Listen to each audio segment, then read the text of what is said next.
할렐루야. 오늘은 민수기 24장 1절에서 9절 말씀입니다. 발람이 자기가 이스라엘을 축복하는 것을 여호와께서 선히 여기심을 보고 전과 같이 점수를 쓰지 아니하고 그의 낯을 광야로 향하여 눈을 들어 이스라엘이 그 지파대로 천막 친 것을 보는데 그때 하나님의 영이 그 위에 임하신지라. 그가 예언을 전하여 말하되 부올의 아들 발람이 말하며 눈을 감았던 자가 말하며 하나님의 말씀을 듣는 자, 전능자의 환상을 보는 자, 엎드려서 눈을 뜬 자가 말하기를 야곱이여 내 장막들이 이스라엘이여 내 거처들이 어찌 그리 아름다운고 그 벌어짐이 골짜기 같고 강가의 동산 같으며 여호와께서 심으신 침향목들 같고 물가의 백향목들 같도다. 그 물통에서는 물이 넘치겠고 그 씨는 많은 물가에 있으리로다. 그의 왕이 아각보다 높으니 그의 나라가 흥왕하리로다. 하나님이 그를 애굽에서 인도하여 내셨으니 그 힘이 들소와 같도다. 그의 적국을 삼키고 그의 뼈를 꺾으며 화살로 쏘아 꿰뚫으리로다. 꿇어앉고 누움이 수사자와 같고 암사자와도 같으니 일으킬 자 누구이랴. 너를 축복하는 자마다 복을 받을 것이요 너를 저주하는 자마다 저주를 받을지로다. 아멘. 본문에 계시된 주님은 어떤 분이신가? 하나님의 복을 확인해 주시는 분이십니다. 이스라엘 백성들이 받을 복을 복술자 발람을 통해서 확인시켜 주고 있습니다. 오늘 본문은 발락이 발람으로 하여금 3번 저주케 하던데 그 3번째 저주가 아닌 축복을 말하는 내용입니다. 발람은 저주의 제사에서 첫 번째로 축복할 때 이스라엘이 하나님의 백성, 홀로 설 백성일 것을 축복하고 두 번째 저주 제사에서도 하나님의 성품이 이스라엘을 붙드실 것을 축복합니다. 신실하시고 후회가 없으신 하나님인 것을 선포하죠. 오늘 본문의 세 번째 제사에서도 어김없이 이스라엘은 축복의 대상인 것을 선포합니다. 이스라엘이 하나님의 나라가 될 것을 말하고 있는 것입니다. 지금 발람은 1절에서 자기가 이스라엘을 저주하지 않고 축복하는 것을 하나님이 기뻐하신 것을 보고 이번에는 아예 점술조차 쓰지를 않고 이스라엘을 향하여 바라봅니다. 그때 하나님의 영이 그 위에 임하신 것입니다. 하나님께서 발람을 통해서 이스라엘이 하나님의 나라, 복된 나라가 될 것을 선포케 하시죠. 발람은 오늘 본문에서 이스라엘이 3가지 복을 받을 것을 선포하고 있습니다. 첫째는 하나님 나라의 아름다움입니다. 5절부터 6절입니다. 야곱이여 내 장막들이 이스라엘이여 내 거처들이 어찌 그리 아름다운고 그 벌어짐이 골짜기 같고 강가의 동산 같으며 여호와께서 심으신 침향목들 같고 물가의 백향목들 같도다.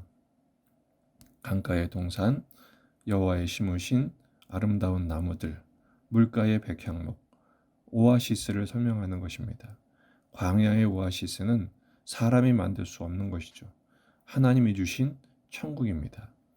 이사야 58장 11절 여호와가 너를 항상 인도하여 메마른 곳에서도 내 영혼을 만족하게 하며 내 뼈를 견고하게 하리니 너는 물된 동산 같겠고 물이 끊어지지 아니하는 샘 같을 것이라. 아멘. 이스라엘 백성들은 애굽에서는 노예 움막에서 살았습니다. 광야에서는 떠돌이로 살았죠. 하지만 이제 약속의 땅에서는 하나님이 그 땅을 물된 동산같이 강가의 동산이요 물가의 백향목과 같이 하나님께서 아름다운 곳으로 만들어 주시겠다고 약속하십니다. 두 번째는 하나님 나라의 풍성함입니다. 7절 말씀 그 물통에서는 물이 넘치겠고 그 씨는 많은 물가에 있으리로다. 그의 왕이 아각보다 높으니 그의 나라가 흥왕하리로다. 하나님께서 앞으로 정착할 땅에서는 농경을 필수로 하게 되는데 가장 중요한 게 뭡니까? 물이죠. 그 물통에 물이 넘치게 하시겠다는 것입니다. 씨가 물가에 있다는 것은 풍성한 열매를 보장하시겠다는 것입니다. 또 그 나라의 위상을 아각보다 높게 하신다고 약속하십니다. 아각은 아말렉 왕입니다. 그보다 강하게 된다는 것은 이스라엘이 얼마나 풍성하고 높아질 것에 대한 말씀을 표현하는 것이죠. 세 번째는 하나님 나라의 강성함입니다. 8절부터 9절 보면 하나님이 그를 애굽에서 인도하여 내셨으니 그 힘이 들소와 같도다. 그의 적국을 삼키고 그의 뼈를 꺾으며 화살로 쏘아 꿰뚫으리로다. 들소와 같이 힘있게 하셔서 모든 대적을 삼키고 정복할 것을 말씀하시죠. 9절은 꿇어앉고 누움이 수사자 같고 암사자와도 같으니 일으킬 자가 누구랴.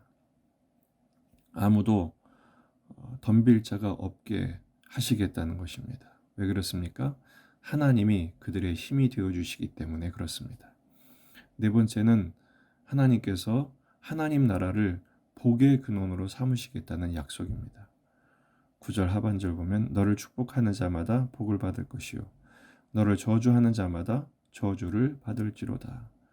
창세기 12장에서 아브라함에게 하신 약속을 지금 가나안 땅에 들어가기 직전에 이렇게 성취하실 것을 말씀하고 있습니다. 그러나 이것은 이스라엘만을 위한 것이 아니라 이스라엘을 통해 모든 인류를 복되게 하시려는, 복받게 하시려는 뜻이 담겨져 있습니다.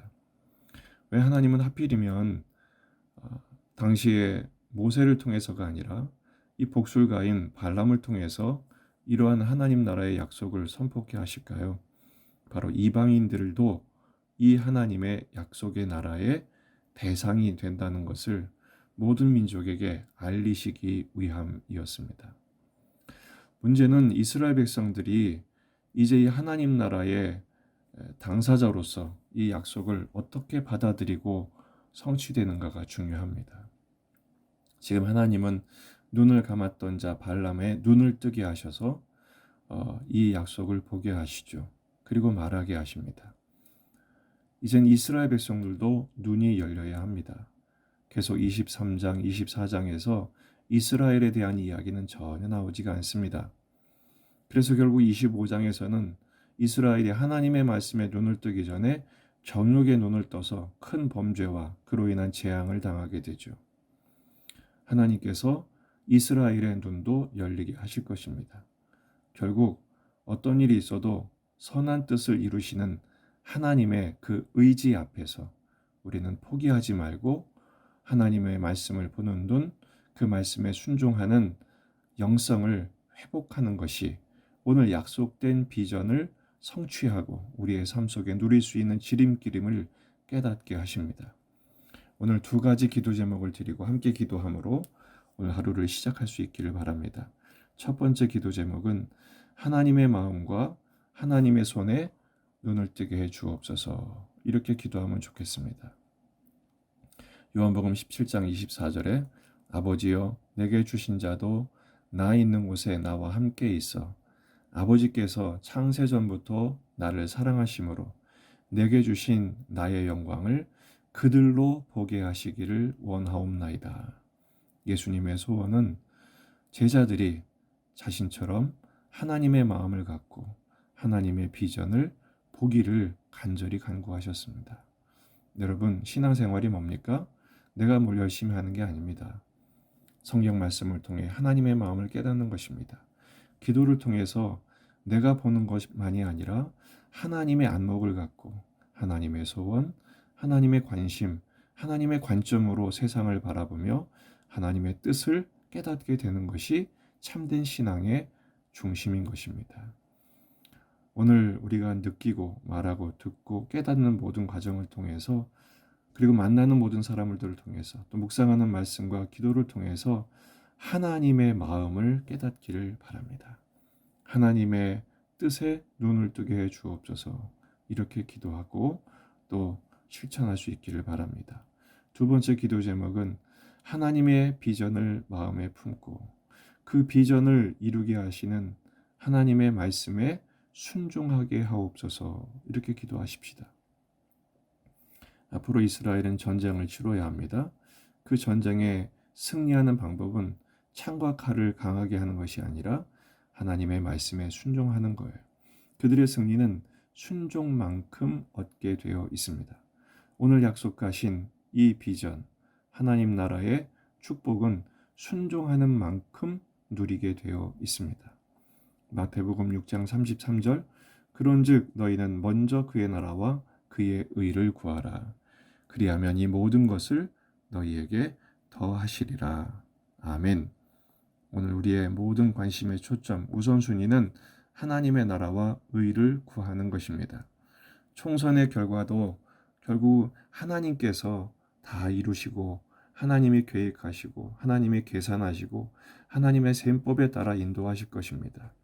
이 세상의 어떤 일에도 흔들리지 마시고 일희일비하지 마시고 하나님의 역사하심, 하나님의 섭리하심, 하나님의 경영하시고 특별히 하나님의 백성을 향한 하나님의 나라를 향한 주님의 교회를 향한 그리고 우리 믿음의 가족들을 향한 주님의 선하신 뜻을 믿고 신뢰하며 그리고 반드시 이루실 것을 의지하며 오늘의 삶의 인도하심을 따라 순종함으로 말미암아 이 약속된 축복들이 먼 이야기가 아니라 오늘 우리의 삶 속에 이루시고 결실케 하시는 놀라운 은총을 누리게 되는 저와 여러분이 될 수 있기를 주의 이름으로 축원합니다.